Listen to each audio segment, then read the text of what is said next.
Future Hacker. Life. Path. Future. Hello, everybody, and welcome to Future Hacker. I'm your host, Maria Taide, and today we're talking to Ari Popper. Ari is the founder and CEO of Sci-Futures, an award-winning foresight and innovation agency that uses sci-fi prototyping to help their clients create meaningful change. He has over 25 years' experience as a research and innovation leader. His view on disruptive innovation and the changing landscape of business is inspiring, provocative, and motivating. Most importantly, Ari believes that human beings are basically good. I love that. Ari, welcome. It's great to have you with us. It's great to be here. Thank you. So I usually begin our interview by asking our guests to talk about the journey that led you to your current expertise, right? But with you, and if I may, I'd like to ask to start from the very beginning, as you have such a great story to share. You told me you migrated to the US with $300 in your pocket, wife, and a baby. So how was this adventure of yours, and how did you get where you are today? I think just hearing me do that makes me think, wow, I did that? Was I crazy? I think you can only do it when you're young, right? But yes, always been an adventurous spirit, always trying to push the boundaries of what's possible. You know, I grew up in South Africa during the apartheid era, and it was an interesting place to be. When you live in a country without freedoms, it's kind of inspires you and to take what you can get and to push boundaries. So I think that was formative for me. But yes, left South Africa, lived and studied in Australia, and then made my way over to the US, where I started to work in market research, consumer insights in the corporate world. But I've always been really interested in human potential. My background is in psychology and consumer behavior. I've always been fascinated with what people can do when they're inspired or when they set their minds to it. And lo and behold, after, a kind of a bit of a wavy career, I finally decided to start Sci-Futures based on the inspiration that I had that storytelling, in particular sci-fi, can be a really powerful way for people and organizations to be inspired to create new behaviors and to change the way they do things. And so here we are, almost 8 years later. That's beautiful. I love it. You told me that you don't believe in modeling the future to create contingency plans. Instead, you believe that we need to create the future ourselves. Through sci-fi stories, you help large organizations draw this future. So how does it work exactly?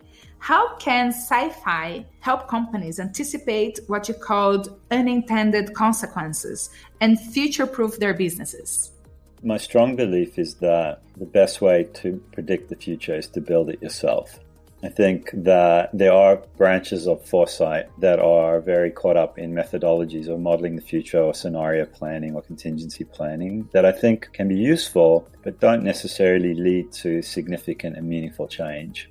And so my bias, and through experience, I've learned that it can be incredibly effective, is to use the science facts, the emerging technologies, the trends, the signals that are around us as input to inspire and create probable, plausible futures that people want to build, that people want to create and want to get behind.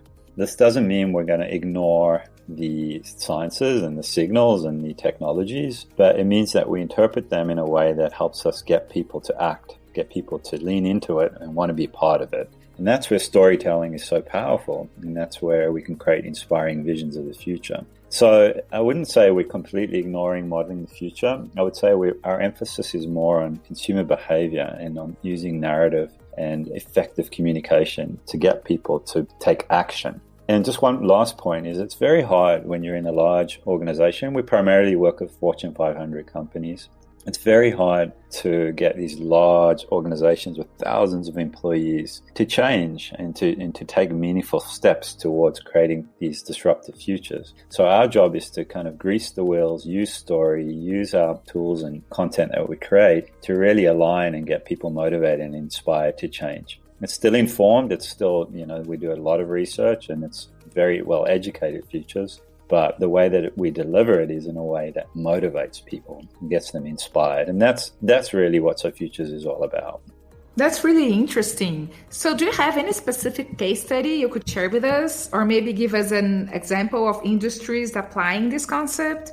I imagine that this type of consultancy is not for any company, right? You already mentioned that usually you target Fortune 500 companies. It must at least have some innovative DNA in there. Is that right? The methodology can be applied to any industry because it's agnostic to, it's about change and it's about creating visions of the future that create change. And so every industry can apply that. Every industry needs it, frankly. The clients that are drawn to it are typically individuals within the organization that have a deep-seated appreciation that the companies that work for need to change. They also, these are very smart people. They can see what's happening around them. They obviously have a lot of data and information about what's happening around them, but they get frustrated because they don't see their companies changing fast enough, or they see people trying things and never getting off the ground. So our job is to really assist them, almost be like a super prosthetic SWAT team that comes in and really helps them get over those hurdles. And the case studies that we work with, the clients that we work with, we've really touched lots of different industries. We do a lot of work in consumer packaged goods. We've done work in tech, automotive, home improvement. We've been working financial services and banking, alcoholic drinks. We're kind of all over the place. But generally, people ask me the question, what type of companies do you work with? Who hires you? But really the right question is, what type of people want to work with Sci-Futures? And it's brave individuals, like I said, who really want to change and have some kind of support from their management to undertake this type of change. Those are the best clients for us, and those are the ones that we have the most success. That makes a lot of sense. It's not about the type of company, it's about the type of people. We've been covering a lot about the applications of augmented reality and virtual reality for a diverse number of industries. We've been applying those technologies frequently to test and future-proof the concepts you create with your clients, right? So any new ideas or products and even future simulations could be made more real through those immersive technologies. Could you please walk our listeners through some examples of applications for companies? Immersive technology is a passion area for us. We've done a lot of work in them over the years, particularly in augmented reality for home improvement. So basically designing your bathroom or kitchen using augmented reality and then walking around. And this was done many years ago before it became much more mainstream. Because as human beings, we're primarily visual creatures. Most or many of the neurons in our brains are devoted to our visual processing system. And so in terms of futures work and bringing the future to life, the degree to which we can create visual or immersive representations of the future will help us really onboard that future and understand what it could be like. And it's a really exciting space because there's so much advancement happening in virtual reality and augmented reality and mixed reality technologies. And particularly in the COVID times that we live in, with people separated and not being able to be together physically, virtual technologies are also really interesting and important. So I'm very excited about this as a futures tool, particularly creating environments where you can literally walk around and experience viscerally the future. So it could be, classic like a future retail store or a future home, future bathroom using immersive technologies. But also now starting to go beyond just replicating the physical world and the virtual world, but using the properties of a virtual world to create new qualities that you don't get in the physical world. So new forms of artistic expression, new forms of self-expression, new forms of socializing. That's very, very interesting. And we've been partnering with some folks in the virtual space to have meetings with our clients and actually build future environments and take our clients into that. It's a great space. And just the last thing I'll say about immersive technologies is that I do envision the future, in the next 5 to 10 years, where an augmented layer will become much more common and prevalent. It might initially be through our glasses, but ultimately we'll move to things like contact lenses and then even much further into the future through other kind of brain-computer interfaces. And so this future is going to come fast once the technologies are ready for it. And we're not quite there yet, but we're getting the building blocks for them. There's been a lot of hype around immersive technologies and this kind of the metaverse, so to speak. But it's going to happen. It's just when. And I think the when's going to be when we can create content really scalably, but also have the technologies to make it scalable and seamless. So that's a pretty exciting future. It's going to have its pros and cons like anything, but it's something that I think we try and bring our clients' attention to as well. For sure, that's super exciting, Ari. So moving on, when you talked to Techonomy about how mobile will look like by 2030, you use a lot of the term data sphere. Every individual will have its own interconnected universe of data that unites personal life, profiles, social media, the agenda, biometrics, whichever information you'll be able to measure from your physical and psychological states. It will be all connected with news sources, autonomous vehicles, Internet of Things, and so on. So you see a future in which super connectivity data and interconnections will be driving our lives, and at the same time, all within whichever ethical boundaries we'll manage to create. So I have a couple of questions to you about that. First of all, how do you think we'll be able to get to this state in which data will be so heavily used, way more than we are currently being able to use it, keeping somehow our privacy protected? After all, who owns the data? This question about data privacy is a very important one, and one that we're dealing with some of our clients in a very intelligent and mature way. So proactively really tackling it head on. Some other clients, not so much. They're not quite ready to go that deep. It's a long topic, but essentially the simple definition of the issue is how willing are we to trade off the benefits and conveniences that we'll get from the data sphere that you describe relative to what we're prepared to share and give up. And it doesn't have to be a zero-sum game where it's one or the other. There can be systems in place where you can control how much data you share, or even potentially get rewarded or paid, or get some kind of value for your data or the data you share. And then there could also be new technologies to enable control and essential privacy of how that data is used, where it's stored, how it's used, how it's transmitted through some new technologies like blockchain, etc.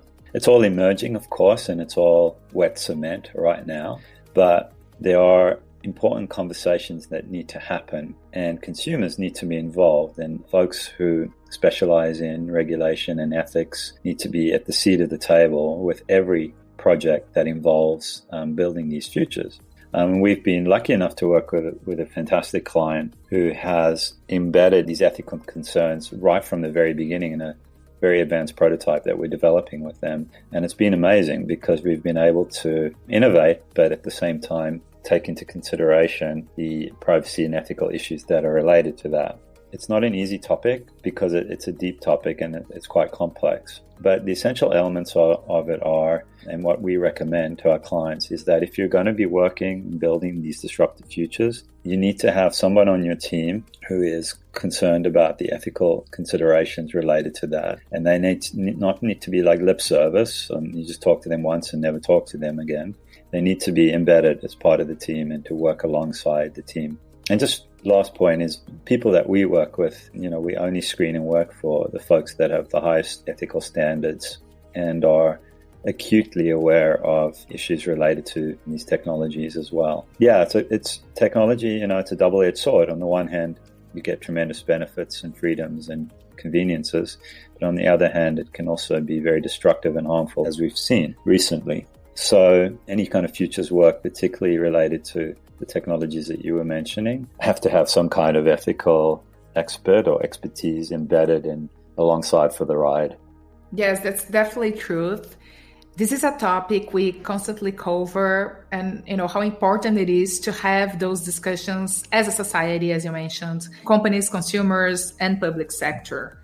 Still keeping on the data subject, do you see a path in which all this personalization will be able to occur without keeping ourselves into our very own bubble, which is what's happening today already, right? But all this interconnectivity that we are forecasting is just going to turn this even more important, right?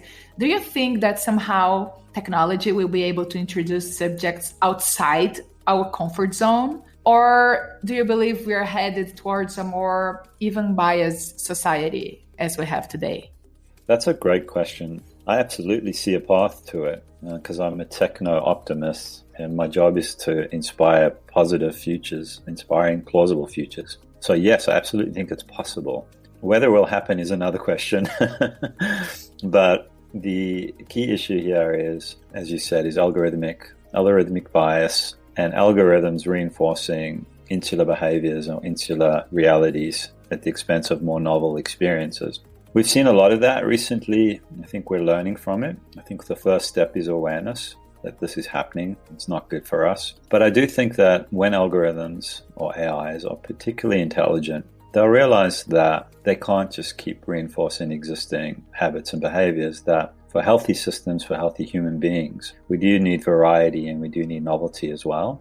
And so I would anticipate that the more advanced versions or generations of algorithms will start to appreciate that there needs to be more diversity, that the situation that we're in right now with Facebook bubbles, etc., are untenable. And I think that there will be efforts to address that. Whether it will be enough and whether it will come fast enough and be effective enough, I'm not sure. But I'm optimistic. I think we'll solve that. I think the more difficult component of that is the business models that enable these algorithmic bubbles. That's the tricky part. Because right now, the way our attention is monetized is to continue feed us stuff that they think is interesting for us, which creates these reinforcing environments that kind of spiral tighter and tighter in to kind of hijack our attention and keep us focused in certain areas. So I think it's not just related to, algorithmic bias and bubbles. It's also related to the business models that enable these types of reinforcement environments. So if we start to look at business models as well with a different lens, then I think we can allow ourselves to have,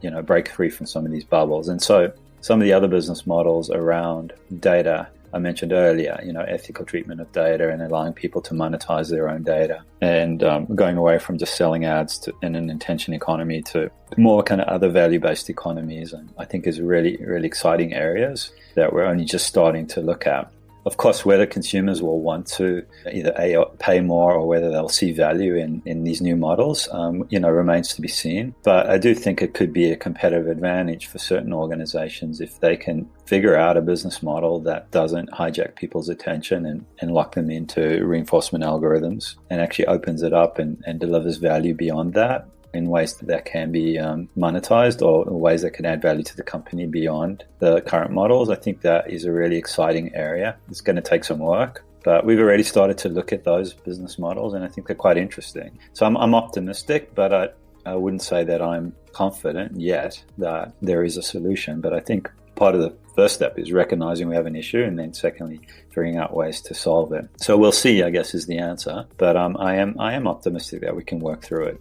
That's great. Great answer, Ari. And, thank you so much for being here with us, sharing all this great content with our listeners. This is the end of the first episode, but keep listening, everybody, as we have a second one pretty soon. Thank you. Future Hacker. Life. Path. Future.